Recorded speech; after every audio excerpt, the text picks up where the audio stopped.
우리 선한교회는 해외교회여서 성도님의 이동이 많은 교회입니다. 얼마 전에도 오랫동안 교회를 섬기시던 성도님이 한국으로 귀국하셨습니다. 떠나시기 전에 건강이 좀 안 좋으셔서 힘들어 하시다가 치료를 받으시고 많이 회복되어서 귀국하셨습니다. 감사한 것은 그분의 어려운 시기에 많은 성도님이 도우셨다는 사실입니다. 단 한두 사람이 아닌 수많은 분들이 눈에 띄지 않게 오랜 시간 동안 사랑으로 돌보아 주셨습니다. 지금도 저희 교회는 성도 간의 돌봄과 사랑은 계속되고 있습니다. 그럼에도 이런 이야기를 접할 때마다 마음이 늘 뭉클해집니다. 이것이 바로 이웃사랑이고 참된 공동체구나 하는 깊은 감동이 마음에 스며듭니다. 오늘 우리가 함께 나눌 선한 사마리아인의 이야기는 이웃사랑에 관해 잘 알려진 비유입니다. 이 이야기 속에서 우리는 이웃사랑이 단순한 감정이 아니라 관계 속에서 이루어지는 것을 알 수 있습니다. 서로를 이어주는 어떤 연결고리가 있을 때 비로소 그 사랑이 구체적인 행동으로 드러납니다. 그 관계의 의미를 이해하지 못하면 이웃사랑은 현실 속에서 실천되기 어렵습니다. 새 학기와 새로운 계절을 맞이하는 지금 우리는 하나님과 이웃 그리고 세상을 어떤 시선과 마음으로 바라봐야 할지 생각하게 됩니다. 오늘 주시는 말씀을 통해 우리가 이웃과 어떤 관계를 맺으며 어떤 목적과 방향 속에서 이웃 사랑을 실천해야 하는지 함께 나누는 귀한 시간 되기를 소망합니다. 먼저 다 함께 본문 25절에서 본문 말씀 25절에서 29절 봉독하겠습니다.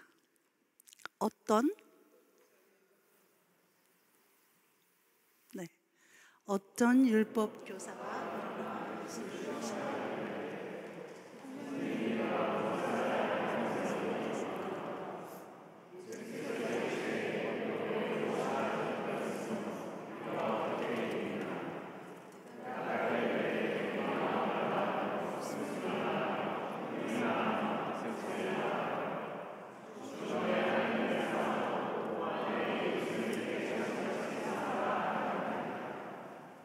예수께서 이르시되 내 단어를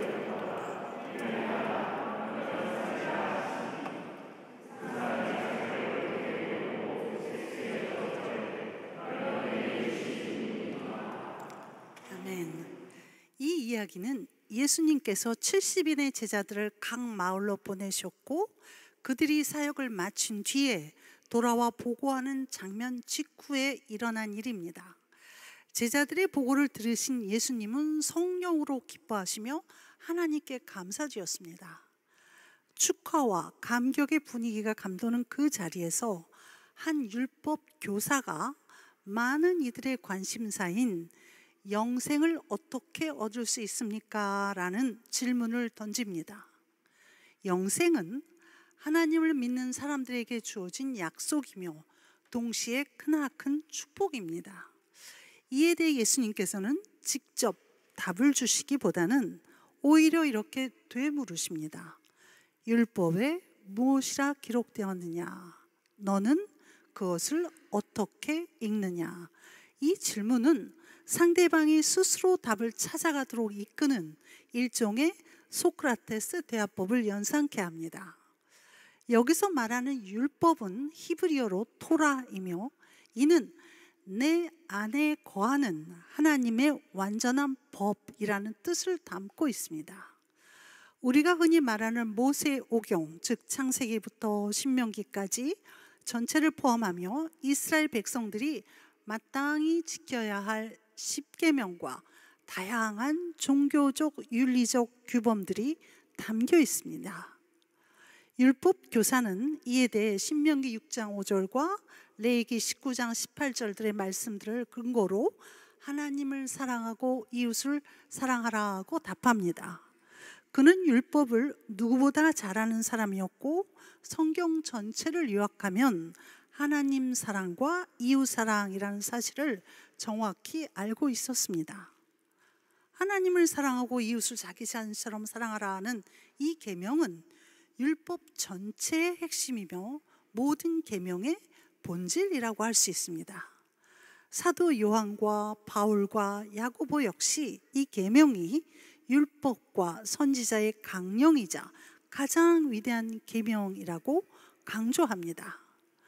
우리가 하나님의 율법을 말할 때 말씀, 계명, 진리 혹은 최고의 법이라고 표현하기도 합니다. 기독교인들에게 이 하나님의 말씀은 절대 진리입니다. 이 진리란 인간의 생각이나 문화, 경험에 따라 변하지 않는 보편적이고 객관적인 기준을 말합니다. 예를 들어 수학의 공리나 지구는 둥글다라는 과학적 사실처럼 누구에게나 동일하게 적용되는 것이 진리입니다. 예수님께서는 이 율법 교사와의 대화에서 중요한 질문을 던지십니다. 너는 그것을 어떻게 읽느냐? 이 질문은 단순히 글을 읽는 방식이 아니라 그 진리를 어떻게 해석하고 이해하고 있느냐는 물음입니다. 왜냐하면 같은 말씀이라도 우리가 그것을 어떻게 받아들이고 해석하느냐에 따라 삶의 방향과 행동 양식은 크게 달라질 수 있기 때문입니다. 여기서 우리는 약간의 혼란을 느낄 수 있습니다. 하나님 사랑과 이웃 사랑이라는 명확하고 절대적인 계명 앞에서 예수님은 왜 그 의미를 율법 교사에게 되묻고 계신 것인가? 이 질문은 우리에게 중요한 사실을 드러냅니다. 즉, 진리는 변하지 않지만 그 진리를 해석하고 적용하는 방식은 개인마다 다를 수 있다는 것입니다. 하나님의 말씀은 절대적이지만 각자가 그 말씀을 어떻게 읽고 어떻게 이해하고 어떻게 실천하느냐는 점에서는 상대성이 존재한다는 것입니다. 이러한 상대성은 단순한 개인차가 아니라 사회적 배경, 문화, 신념, 전통, 경험 등 복합적인 요소에 영향을 받습니다. 결국 우리 모두 자신이 처한 상황과 맥락 안에서 진리를 이해하게 되며 그로 인해 동일한 말씀을 두고도 해석과 반응이 달라질 수 있다는 것입니다. 이러한 문제의식은 현대 철학의 흐름과도 연결이 됩니다. 모더니즘은 이성과 과학을 통해 객관적 진리에 도달하라 하였고, 지금 현대의 포스트 모더니즘은 진리 자체의 절대성을 의심하며 진리를 해석의 산물로 보고 상대성과 다원성을 강조합니다. 그러나 기독교 신앙은 하나님의 말씀을 절대적 진리로 이해합니다. 신학자 칼 바르트는 이 절대적 진리가 하나님의 존재, 그분의 말씀에 기초한다고 설명합니다. 그래서 인간의 상대적 관점이나 문화적 변화를 초월하는 보편성과 영속성을 지닌다고 말합니다.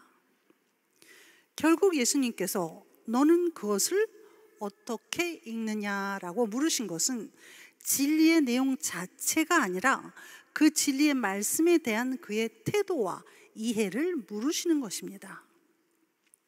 토라에 쓰인 말씀을 잘 요약하여 대답한 그에게 예수님은 내 말이 옳도다라는 칭찬을 하시면서 연이어 말씀하십니다.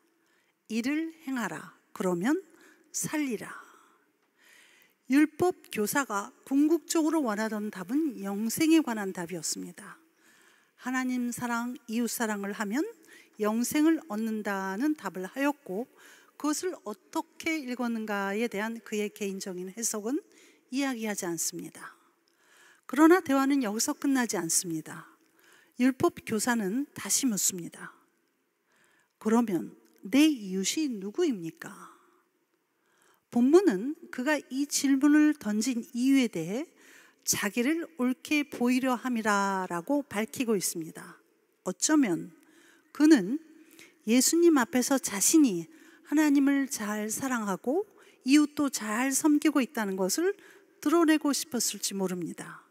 혹은 반대로 이웃사랑이라는 주제 안에 내면의 불편함이나 갈등이 있었기에 그 마음을 감추기 위해 외적인 질문으로 덮으려 했을 수도 있습니다.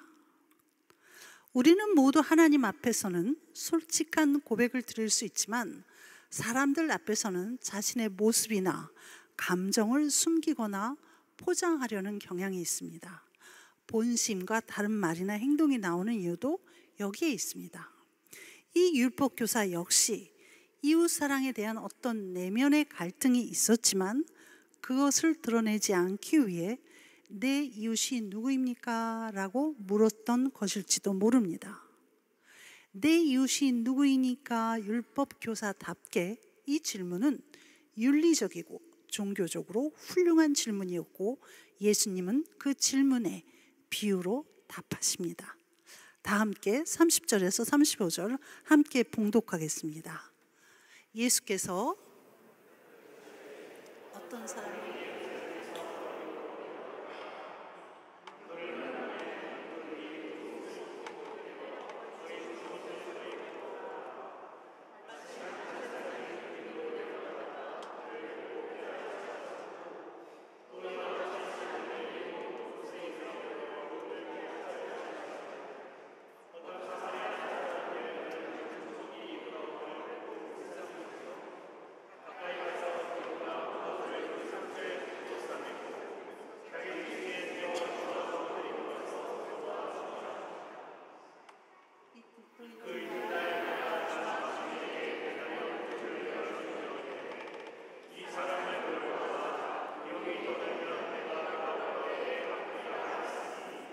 아멘. 예수님께서 들려주신 선한 사마리아인의 비유는 율법 교사의 질문인 영생을 위해 무엇을 해야 합니까? 와 내 이웃이 누구입니까?에 대한 답을 주시기 위한 것입니다. 예수님은 이 이야기를 매우 구체적인 배경 속에 담아 전하십니다. 예루살렘에서 30km 떨어진 여리고는 제사장과 레위인들이 많이 거주하던 도시입니다. 예루살렘에서 여리고로 가는 길은 경사가 있는 사막 지형으로 당시 강도들이 자주 출몰하는 위험한 지역으로 알려져 있습니다. 비유 속에 등장하는 한 사람이 그 길을 가다가 강도를 만납니다. 그는 아마도 가진 것을 빼앗기지 않기 위해서 끝까지 저항했을 것입니다. 결국 거의 죽게 된 그는 길가에 쓰러진 채 버려졌습니다. 그때 제사장이 지나갑니다. 그는 여리고로 가는 길에서 그 사람을 보았지만 피해갑니다. 그가 의도적으로 외면했다고 단정할 수는 없습니다. 어쩌면 거의 죽은 것처럼 보이는 그를 시체로 오해했을 수도 있습니다. 제사장은 시체를 만지면 부정하다 하였습니다. 제사장을 보위하는 레위인도 그 사람을 보았지만 역시 그냥 지나쳐 갑니다. 이어 등장하는 한 사람은 유대 땅을 여행 중인 사마리아인이었습니다. 사마리아인은 바벨론 포로기 이후에 유대 땅에 남아있던 유대인과 이방인의 혼혈로 태어난 사람들입니다. 유대인들은 이들을 신앙적으로나 민족적으로 순수성을 훼손한 자라 여겨서 무시하고 혐오했습니다. 그들은 서로 상종하지 않았고 역사적으로도 그리심산에 있는 성전 파괴 등의 사건을 계기로 깊은 증오와 단절이 있었습니다. 그런 사마리아인이 길가에 쓰러진 유대인을 보고 불쌍히 여깁니다. 불쌍히 여겨라는 표현은 헬라어로 스플랑크니주마이라는 단어입니다.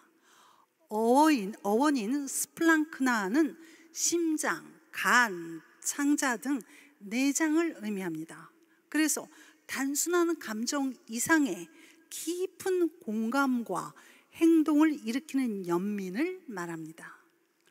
즉 마음 깊은 곳에서 우러나는 긍휼이 실제 행동으로 이어지는 것입니다. 예수님은 이 단어를 여러 차례 사용하셨습니다. 마태복음 9장에서 예수님을 따르는 많은 무리를 보시고 불쌍히 여기시고, 또 14장의 오병이어의 장소에서도 큰 무리를 보시고 불쌍히 여기사 병을 고치시며, 또 마가복음 1장에서도 나병 환자를 보고 불쌍히 여기사. 예수님의 긍휼은 단지 마음의 반응만이 아닌 언제나 행동으로 이어졌습니다. 사실 제사장과 레위인에게 긍휼의 마음이 전혀 없었다고 단정할 수는 없습니다. 그들도 강도 만난 사람을 보았지만 지금 내가 할 수 있는 것이 없다라는 그 판단에 따라 물러선 것일 수 있습니다. 실제로 사람들은 처음 누군가를 만나면 4초 안에 그 사람에 대한 첫인상을 결정하고 30에서 40초면 그 사람에 대한 태도를 결정한다고 합니다. 멀리 비탈길에서 조심히 내려오던 그 두 사람도 이 4초 또는 30초 동안에 수많은 생각을 하였을 것입니다. 이 비유의 핵심은 단순히 제사장과 레위인의 무관심을 비판하는 것이 아닙니다. 또한 유대교 전체를 비난하거나 사마리아인을 이상화하기 위한 것도 아닙니다.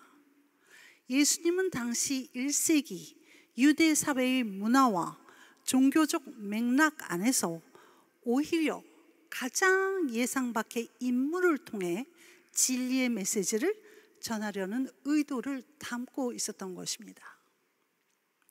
예수님은 성경에서 종종 사마리아인들을 등장시키십니다. 10명의 나병 환자를 고치신 후에 오직 한 명의 이방인 사마리아인이 다시 와서 감사를 표하거나, 사마리아의 그 수가성의 우물가에서 만난 여인과 그 동네 사람들, 또 오늘 본문에 강도 만난 유대인을 도우는 사마리아인 등등이 나타납니다. 그 이유는 당시에 이스라엘 백성, 유대인들 앞에 서 있는 사람들이 바로 사마리아인들이었기 때문이었습니다. 종교가 다르고 종족이 다르고 문화가 다르고 이념이 다른 그들이 현실적으로는 유대인, 그들 앞에 서 있다는 것입니다. 이웃이란 지금 현재 내 앞에 내 곁에 있는 사람을 말합니다. 예수님이 그들을 종종 등장시킨 이유는 이웃으로 받아들이라라는 것이었습니다. 이웃의 고통 앞에서 즉각적으로 반응하고 책임지는 긍휼과 연민을 실천하라는 것입니다. 21세기인 지금 엠마누엘 레비나스는 이웃 사랑은 타자의 윤리적 요청에 대한 응답이라고 말합니다. 어떤 낯선 얼굴 앞에서도 우리는 책임을 져야 한다는 레비나스의 윤리의식은 오늘 예수님 사마리아인의 비유와 일맥상통하는 것입니다. 타자, 즉 이웃의 얼굴은 이웃의 절박한 부름이며, 이웃 사랑은 그 부름에 대한 나의 응답이라는 것입니다. 이것은 자유로운 선택이 아니라 강제된 책임으로 되어져야 한다는 것입니다. 그래서 유대인과 원수였던 그 사마리아 사람은 길가에 쓰러진 사람을 내가 먼저 책임을 지는 것, 그것이 이웃에 대한 우리의 응답이라는 것입니다. 그렇습니다. 예수님은 이 비유를 통해 간단하지만 아주 깊은 이웃이 무엇이며 그를 향해 무엇을 하여야 하며 그들과 어떻게 살아야 하는가를 1세기 그 당시에는 감히 상상할 수 없는 원수이자 이방인을 예를 들어 말씀하시는 것입니다. 바로 우리가 가장 외면하고 싶어하는 내 앞에 있는 사람, 내 곁에 있는 다자가 바로 하나님이 우리에게 맡기신 절대적인 이웃임을 깨닫게 하시려는 것이었습니다. 하나님의 생명을 불어넣어 창조하신 같은 피조물이며 하나님이 지으신 지구를 함께 공유하고 지정의를 통해 스스로 행동하고 결정하게 하는 하나님의 걸작품, 그들이 바로 나의 절대적인 이웃이라는 것입니다. 마지막으로 36절과 37절 함께 봉독하겠습니다. 자, 내 생각에는 이 세상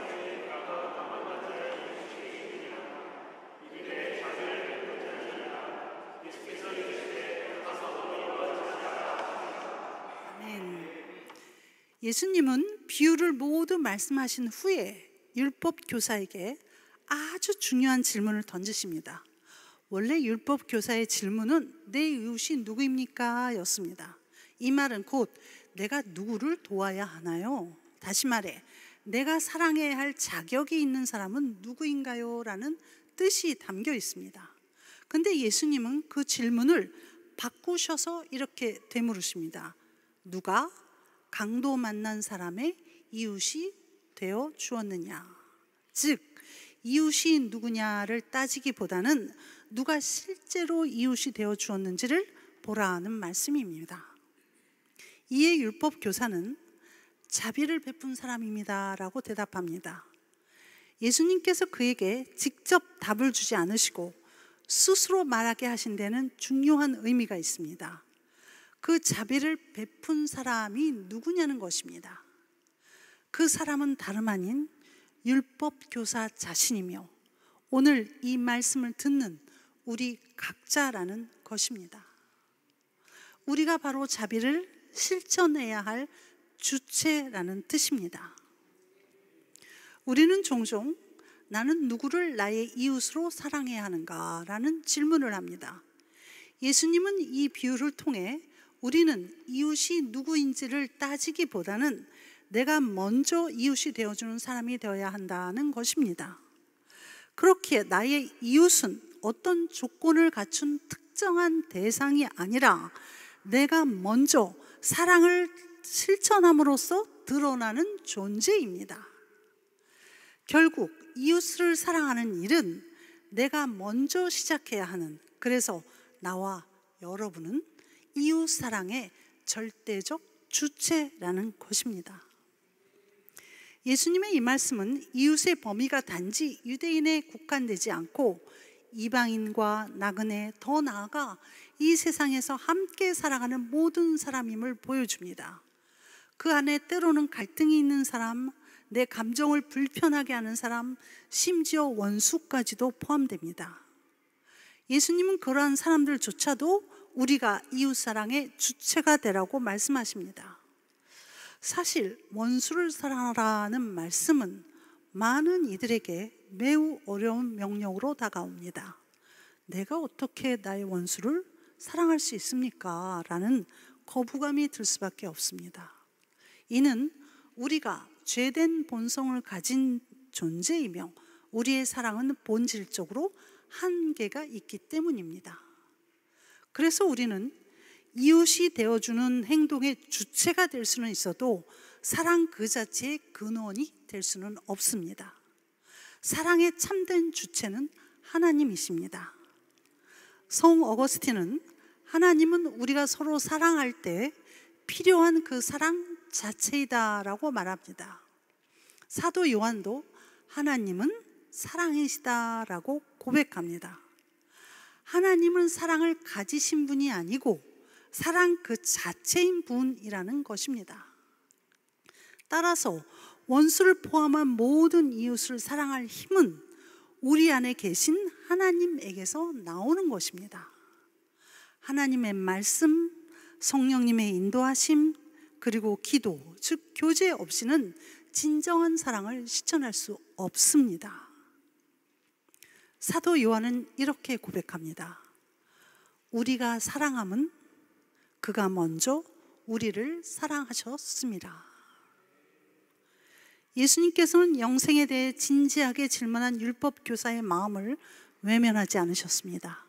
오히려 율법의 본질로 그를 이끌어 하나님을 사랑하고 이웃을 사랑하라는 사랑의 이중 계명이 참된 진리임을 다시 한번 확인시켜 주셨습니다.